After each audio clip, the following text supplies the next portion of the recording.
There is a building in India that should not exist. Not hard to build, not impressive to build, impossible to build. Because the Kailasa Temple was never assembled. It was carved out of a single solid mountain. Top to bottom, no blocks, no foundation, no mortar, nothing added, only taken away. Workers started at the top of the cliff and cut downward, like a sculptor attacking a block of marble. Except the sculpture was the size of a city block, 30 meters tall, 60 meters long, 33 wide, complete with columns, staircases, grand halls, and thousands of carved figures. Underground galleries running beneath the entire complex. All of it, every single piece from one unbroken rock. When you first see Kailasa, your brain refuses to accept it. It searches for seams, for joints, for signs of construction, and it finds nothing. Every column, every cornice, every sculpture, the same continuous piece of rock. There was no assembly. There was only subtraction. Think about Michelangelo, who said he simply removed everything that wasn't the statue. The builders of Kailasa did exactly that, except on a scale Michelangelo never dreamed of. Engineers estimate they removed roughly 200,000 tons of rock by hand, carried out on stretchers. And when it was over, when all 200,000 tons were gone, what remained was a temple. Kailasa means Lord of Mount Kailash. That's one of the names of Shiva. His divine home, according to Hindu mythology, sits atop Mount Kailash in Tibet. The temple was designed to be a replica of that sacred mountain on earth. It rises from an enormous courtyard, the way a peak rises from a canyon. For the faithful, this is not a building that represents the mountain. This is the mountain. Only unbroken stone could carry the idea of a mountain as one indivisible whole. The man who commissioned it is believed to be King Krishnataif of the Rashtrakuta dynasty. Kailasa was their message to the world. We can carve a mountain. We can turn stone into God. We can leave behind something that will outlast 1,000 years. So, how do you carve a temple out of basalt with no dynamite, no jackhammers, no electricity? The answer is slowly, incredibly slowly, and with extraordinary skill. The rock at Kailasa is basalt, a dense volcanic stone. It forms in layers. Between those layers are natural fracture planes, weak points where the rock splits cleanly. The primary tools were iron wedges and hammers. Drill a row of holes along a line. Insert iron wedges. Strike them. A crack travels along the line of holes. The rock splits exactly where you want it to. This isn't brute force smashing. It's controlled fracturing. It requires intimate knowledge of the stone. It requires feel. It requires decades of experience. For the fine work, sculptures, reliefs, ornamental carvings, craftsmen used chisels of many shapes. You hold the chisel against the stone and strike it with a mallet. A tiny fragment breaks away, 1 centimeter at a time, one strike at a time. For months, for years, for entire lifetimes. Consider the famous relief of Shiva performing the cosmic dance, 10 arms, each holding a sacred object. Every finger, every bracelet, every fold of fabric, carved blow by blow over months or years for that single image alone. And the entire time, the craftsmen were working from the top down. When you build a conventional structure, you start with the foundation and work your way up. If you make a mistake on the 3rd floor, you tear it out and redo it. When you're carving top down into solid rock, there is no going back. Every chisel strike is permanent. If you knock away a piece you didn't mean to remove, you cannot put it back. If you get the proportions of a column wrong on the upper level, you won't discover it until the lower level. And by then, it's too late to fix. The entire temple had to be planned to the last centimeter before the first wedge was struck. Not a single original design document for Kailasa has survived.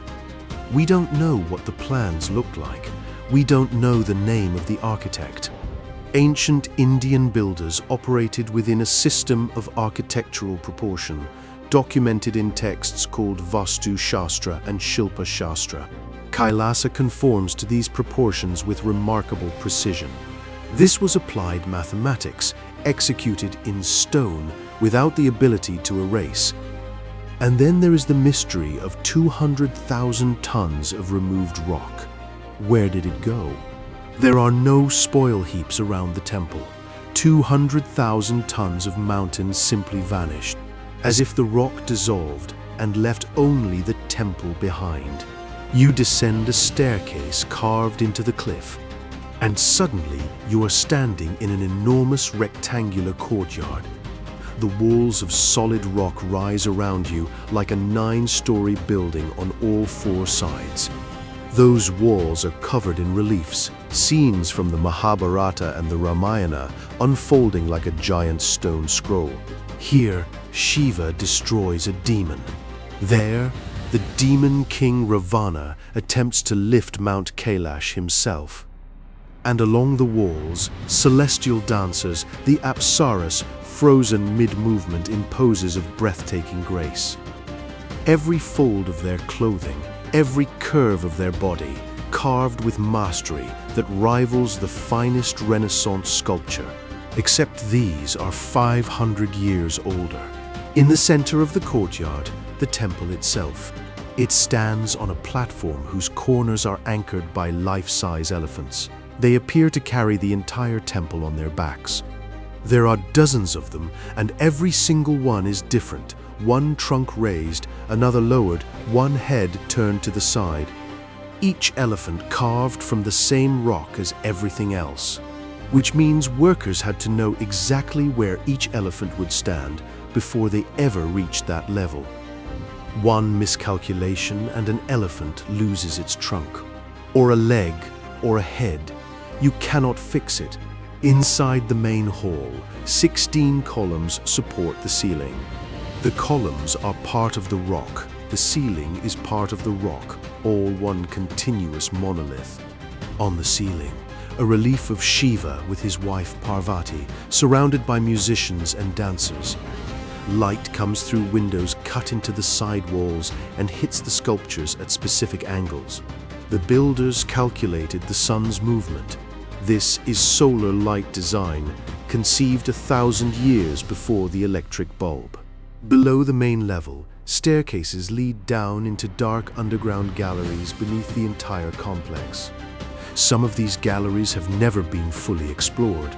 Archaeologists suspect that certain passages remain undiscovered, sealed by centuries of silt and shadow. On the other side of the world, in a completely different culture, another group of people did something just as astonishing. In the highlands of Ethiopia, at an altitude of around 2,500 meters, sits the small town of Lalibela. Here, carved into reddish volcanic rock between the 10th and 12th centuries, stand 11 churches. Not cave temples. Freestanding structures, fully carved from the cliff, surrounded by deep trenches. The most famous of them is the Church of St. George, Beit Georgis.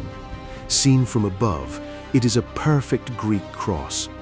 It stands in a square pit, 12 meters deep, carved straight into the rock. Every wall, every window, every cornice, one piece of unbroken stone. No blocks, no mortar, no seams. Ethiopian tradition holds that the churches were carved on the orders of King Lalibela. He had made a pilgrimage to Jerusalem and wanted to create a new Jerusalem in Ethiopia. The local river was renamed the Jordan. The landscape was organized to mirror the geography of the Holy Land. Pilgrims who come to Lalibela make a symbolic journey to Jerusalem without leaving their country. Legend says the churches were completed in just 24 years, with angels working through the night while the craftsmen slept. How were 11 rock-hewn churches built in such a short time? Even stretched to 100 years, the scale is staggering. Every Sunday, thousands of worshippers descend into the stone pits and pass through carved doorways. They pray in halls that are 800 years old. Priests in white robes read the Gospels in Ge'ez, an ancient liturgical language. Choirs sing hymns that echo off walls cut from a single rock. For Ethiopian Christians, Lalibela is not a museum. It is a living church where heaven and earth meet through stone. The 11 churches are connected by a labyrinth of underground tunnels, narrow, dark, with low ceilings. You navigate them crouching, sometimes on all fours. A pilgrim enters darkness as if entering a tomb, and emerges into a light-filled church as if into new life. Some tunnels are filled with water, sacred water, in the belief of the faithful. Pilgrims wade through it waist-deep in complete darkness. For a Western visitor, claustrophobic nightmare. For an Ethiopian believer, the climax of a lifetime pilgrimage. In the walls of some churches, small niches are carved, hermit cells. Monks lived in them, some still do, a few steps from the altar, praying 20 hours a day. When a hermit died, his body was placed in a niche in the tunnel wall. The next hermit took his cell. In the tunnels of Lalibela, mummified monks still lie in the open, wrapped in cloth, preserved by the dry mountain air. Pilgrims pass by them, reciting prayers. The third site in this story is Petra, the rock city of Jordan, one of the new 7 wonders of the world. Petra is an entire city carved into the walls of a canyon of rose-red sandstone, built by the Nabateans, an Arab people who controlled trade routes between Arabia and the Mediterranean roughly 2,000 years ago. The most famous structure of Petra is Al-Khazne, the treasury. It greets every visitor who squeezes through the narrow canyon called the Siku. The facade is 39 meters tall, roughly a 12-story building carved into the vertical cliff wall. Columns in the Corinthian order, pediments, statues, urns, all cut from solid rock. When morning sunlight enters the canyon and strikes the facade, the rose sandstone ignites in gold. It looks as if the building is burning from within. For a few minutes of perfect light, tourists wake before dawn and wait in the dark canyon. But the facade is only the cover of the book. Behind it, the interior spaces are strikingly plain, rough-cut chambers with no decoration at all. Al-Khazne is a tomb, the resting place of a Nabatean king. The facade faces outward, toward the living. It is a message to the world. The interior faces inward, toward the dead, and the dead need no decoration. The Nabateans carved over 800 structures into the rock of Petra: tombs, temples, homes, water basins, channels. Their water system, channels carved into canyon walls, directing rainwater into underground cisterns, allowed 30,000 people to survive in a desert. Petra receives less than 150 millimeters of rainfall per year, less than the Sahara in some areas. The Nabateans didn't just carve houses into rock, they carved the very possibility of survival into rock. The monastery, Al-Dair, sits on a mountaintop reached by 800 steps cut into the cliff. Its facade is 47 meters tall and 50 meters wide, larger than the treasury. At the top sits a stone urn 9 meters tall. Bedouin legend held for centuries that it contained the pharaoh's gold. The bullet holes on the urn are the legacy of generations of Bedouin men who fired rifles at it. There is, of course, no gold. The urn is solid rock, but the legend lives on. In 2016, archaeologists using satellite imagery and drones discovered a massive rectangular platform near Al-Khazne, 56 by 49 meters, that no one knew existed. What is it? A temple, a palace, a market? No one knows yet. Petra draws 1 million tourists a year, and only 15% of the city has been excavated. 85% is still underground, and every single season brings new surprises. Sandstone is far softer than basalt. Nabatean craftsmen worked from wooden scaffolding anchored in holes drilled into the cliff. The holes are still visible on the facades today, 2,000 years later. They started at the top, carved the upper portion, lowered the scaffold, carved the next tier, top to bottom, permanent and irreversible, same as Kailasa. But sandstone's softness cuts both ways. Wind, water, and temperature swings erode it relentlessly. The faces of statues have lost their features. Inscriptions have become unreadable. Petra is slowly dissolving, like an ice sculpture, but in the scale of millennia. All three places, Kailasa, Lalibela, Petra, share one principle that inverts everything we know about construction. We think of building as addition, brick on brick, block on block, floor on floor. Rock-cut architecture is the opposite. You begin with a mountain. You remove everything that is not the temple. A conventional architect can add a room they forgot. The architect of a rock-cut temple cannot. There is the cliff. There is one chance. That's it. A team of experimental archaeologists in Britain tried to carve a small room using only ancient tools. A room 3 by 3 meters took 4 people several months. The walls came out uneven, the floor was lumpy, a column cracked and collapsed. The issue wasn't the tools were the same. The issue was the knowledge, the understanding of stone that lives in the hands, not in books.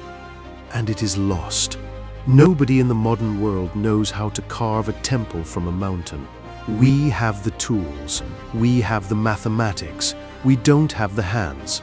In the main hall of Kailasa, a single hand clap produces an echo that takes 5 seconds to decay. The kind of reverberation modern concert halls spend millions of dollars trying to engineer. A temple carved from a single rock is not just architecture, it is a musical instrument the size of a mountain. We don't know their names, not the craftsmen, the stone cutters. The people who every single day for decades descended to the cliff and removed one tiny piece of rock. They knew they would not live to see it finished. Their children might not live to see it. And they worked anyway, strike by strike, centimeter by centimeter, generation by generation, without names, without fame, without any hope of seeing the final result. That is the real impossibility here, not a temple carved from solid rock. The real impossibility is the belief that work you will never finish is still worth beginning. That is what stands 800 years, 1200 years, 2000 years later, cut into the living rock of mountains on 3 different continents. A permanent record of people who chose to begin something they knew they would not complete, because they believed someone would.